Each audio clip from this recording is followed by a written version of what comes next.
So our next speaker is Holly Taylor from Geoscience Australia. Holly studied in her PhD at the University of Wollongong lithium isotopes in Neoproterozoic marine carbonates.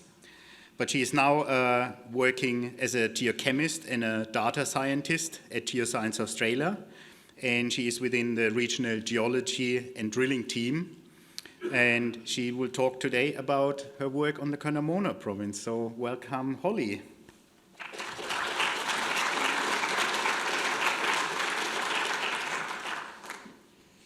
Thank you very much. Today I'll be talking about the Curnamona Geochemistry project that we've been working on and how we're using old data to facilitate new discoveries. This work couldn't have been done without my co-authors and colleagues. We would like to acknowledge the traditional custodians of the country where we meet and where this work was undertaken. We pay our respects to their elders past, present and emerging. We also acknowledge the support provided by individuals and communities to access the country, especially in remote and rural Australia.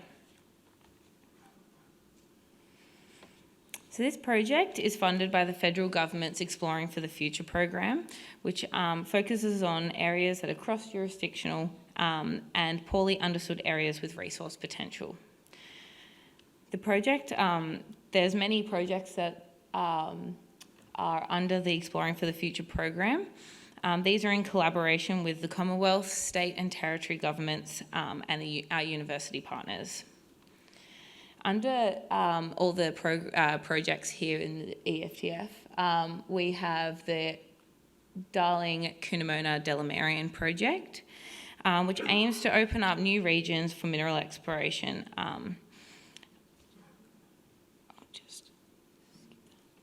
So the DCD project has undertaken many data acquisitions, as you can see here, there's AEM survey, geochemistry and seismic data.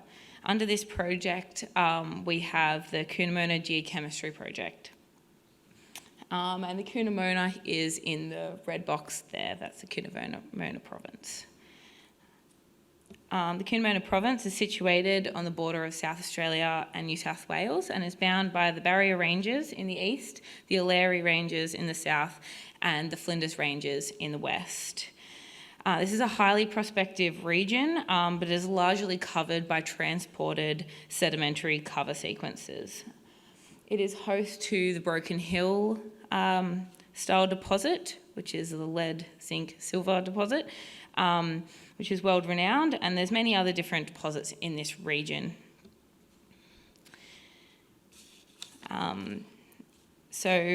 Many of these discoveries of these deposits are situated around very outcropped or shallow cover areas, and there's new potential for finding commodities in these undercover areas. So this is quite a prospective area, and the important region for mineral exploration. By using geochemistry as a tool, this is possible to help explorers search under these potential mineral deposits under the cover.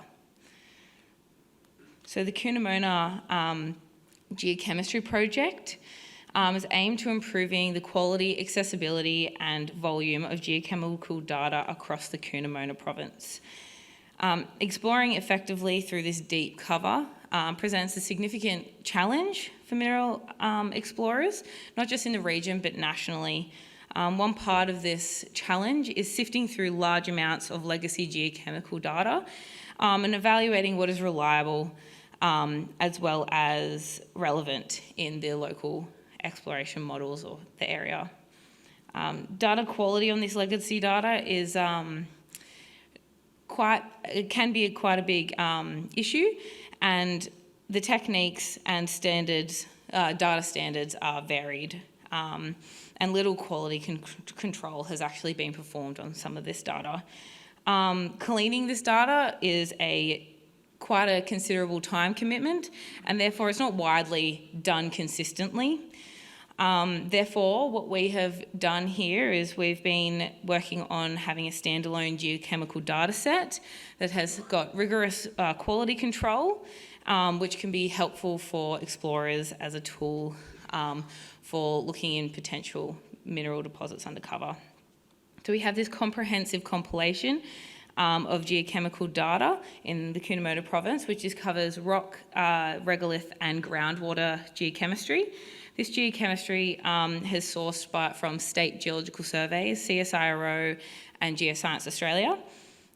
Cleaning and quality control is being performed on all these data sets, like I said, where majority of the data issues and duplicates have been removed and the format has been standardised.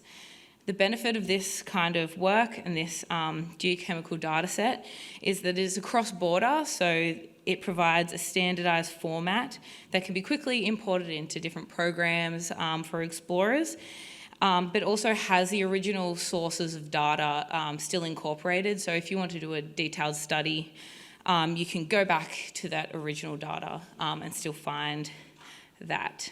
I'll just do as quick as I can, look into our steps of data cleaning and what we did to get this data up to scratch. So what we've done is a lot of the work has been actually just finding and cleaning this data, where we've standardised headers, units and metadata into a consistent format by converting all units so they're all consistent, as well as having metadata fields that are all also consistent across all data sets.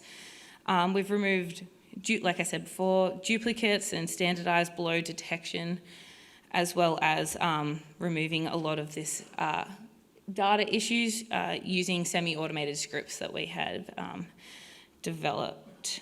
Some of the issues that we have encountered are unit issues where units are reported incorrectly.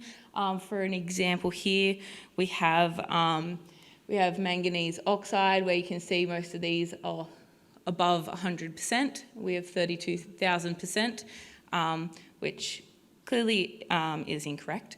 As well as we've got iron here, which is very, very low values, which are also obviously a unit issue. So therefore, these kind of things have been corrected. We have some digestion issues, so with the lack of metadata, we can't really distinguish some of the digestion.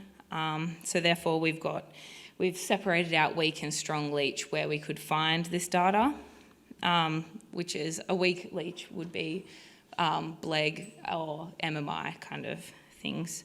Sample type issues, which is obviously, again, with the lack of metadata. Sometimes rock samples, they're reported as rock samples, but they're actually PXRF for things like regolith. Other common issues is having values that are too high or too low, samples that have just beyond physical bounds, human error, just importing data incorrectly. Some issues that are hard to fix are method discrepancies where there's no information there, it's really hard to find that kind of thing, or also size fractions for regolith. If it's not noted down, it's really difficult to work out what size fraction soil has been taken. So this is our Curnamona Geochemistry compilation, just a quick snapshot of what we've done. So we've compiled rock, regolith and groundwater geochemistry samples from all states, geological surveys, GA and CSIRO. So this standalone geochemical data set is really important, and it can be quick and easy to use for explorers to implement into their models. As we can see, the distribution of samples kind of is really focused around these outcropping areas or shallow covered regions, which shows the data gap in these areas, which is some potential moving forward into these covered regions. So what we will actually get in our data set, so we've got, obviously, like I said before, we've got groundwater, rock and regolith, as well as all of the PXRF data, weak digest data, as well as unknown and other chemistry, which is also just sample types that didn't fall under rock, regolith, groundwater, which is like vegetation samples. which have all been cleaned, and vigorous quality control. These are the, oops, sorry, go back. Oh no. Yeah, these are all the amounts of data we have, which you can see is quite a lot of data we've had to sift through and look at. So our product is in the final stages of the approval process, so hopefully next week it will be released. So what you'll get in this product will be the report with all these, the nitty-gritties of cleaning data and all of that if you want to dive deep into cleaning data. That will be all in there. You'll get 12 different data sets that have been split and consistent, so if you would like to, you can just copy and paste them across, they're all in the same format. And a GIS data package with all these data sets that you can just plug into your own GIS program, which is great. So what can we actually do with this data, and why did we do all this work? So this can also be used in conjunction with something like machine learning, also doing data integration with other data sets, like all of the DCD data that we've accumulated. But this here, these are some, by producing this data set that's cross-border, we can produce element map distributions. So you could use elements of interest for exploration. And this data here is regolith data, so not rock data. But what we have here is we've created these high-res element maps where the red is the high concentration of elements, and this is the blue is the low concentration. But this is copper. We've made copper, lead, zinc, and cobalt.